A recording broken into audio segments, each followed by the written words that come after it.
You ask Tiger to solve. This deals with linear equations with one unknown. The final result is y equals -77. Let's solve it step by step. Group all constants on the right side of the equation. Subtract 111 from both sides. Group like terms. Simplify the arithmetic.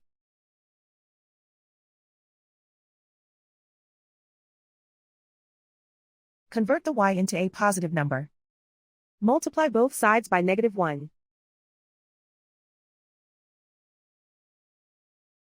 Remove the ones. Simplify the arithmetic. And so the final result is y equals -77.